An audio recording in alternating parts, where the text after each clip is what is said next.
Revelation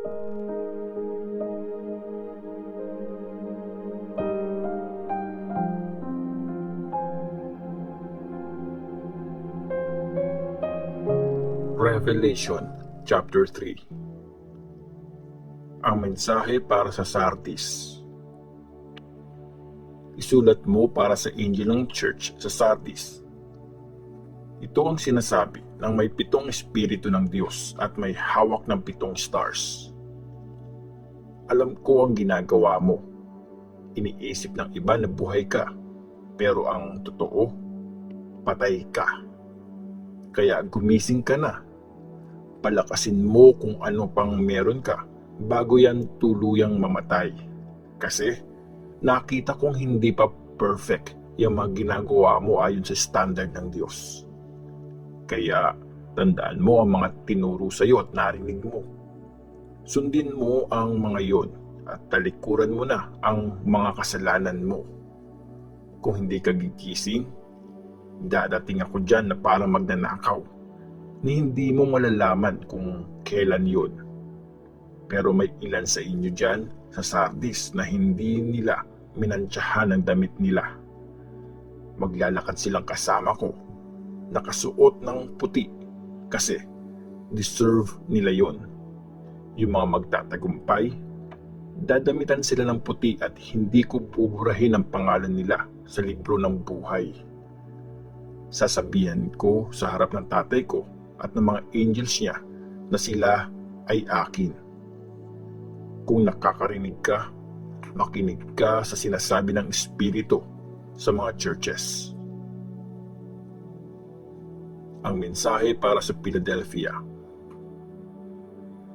Isulat mo para sa angel ng church sa Philadelphia. Ito ang sinasabi ng banal at totoo. Nasa kanya ang susi ni David at pag binuksan niya ang pinto, walang makakapagsara nun. At pag sinara niya, walang makakapagbukas nun. Alam ko ang ginagawa mo. Alam kong di ka ganon kalakas. Pero sinunod mo ang sinabi ko at hindi mo ako dininay. Tingnan mo, nagbukas ako ng pinto sa harap mo at walang kahit sinong makakapagsara niyan. Makinig ka. Yung mga kampo ni Satanas, yung mga sinungaling na nagsasabing Diyos daw sila pero hindi naman, papupuntahin at paluluhurin ko sila sa paanan mo. Malalaman nilang lahat na mahal kita. Since sinunod mo ang utos kong magtiis, iingatan kita sa oras ng pagsubok na dadating sa mundo para itest ang lahat ng mga tao doon. Parating na ako.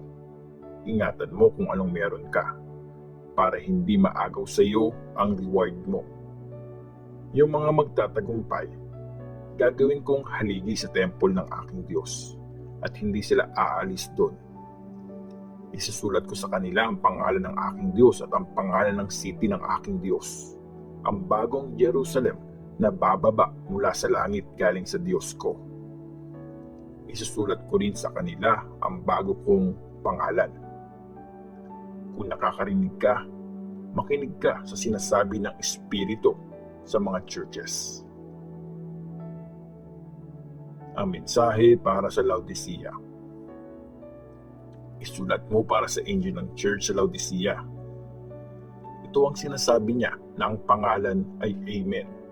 Ang maaasahan nagsasabi ng totoo. Ang source ng lahat ng create ng Diyos.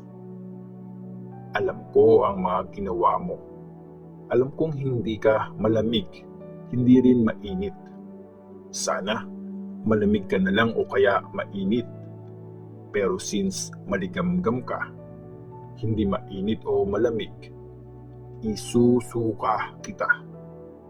Sinasabi mong mayaman ka, angat sa buhay at wala nang kailangan pa.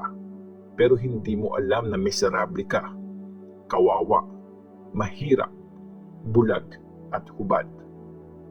Kaya ang advice ko sa iyo, bumili ka sa akin ng pure na gold para yumaman ka. Bumili ka rin ng mga puting damit para may maisuot ka at matakpan mo yang pagiging hubad mo.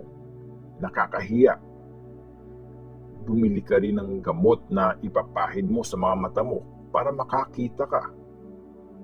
Sinasaway ko at dinidisiplina yung mga minamahal ko. Kaya magpursige ka. Magsisi ka at talikuran mo ang mga kasalanan mo. Makinig ka. Nakatayo ako sa may pinto at kumakatok. Kung may makarinig sa boses ko at magbukas ng pinto, papasok ako at magkasama kaming kakain. Yung mga magtatagumpay, bibigyan ko ng karapatang umupo sa tabi ng trono ko. Kagaya ko, nagtagumpay ako kaya nakaupo ako ngayon sa tabi ng tatay ko sa kanyang trono. Kung nakakarinig ka, makinig ka sa sinasabi ng Espiritu sa mga churches.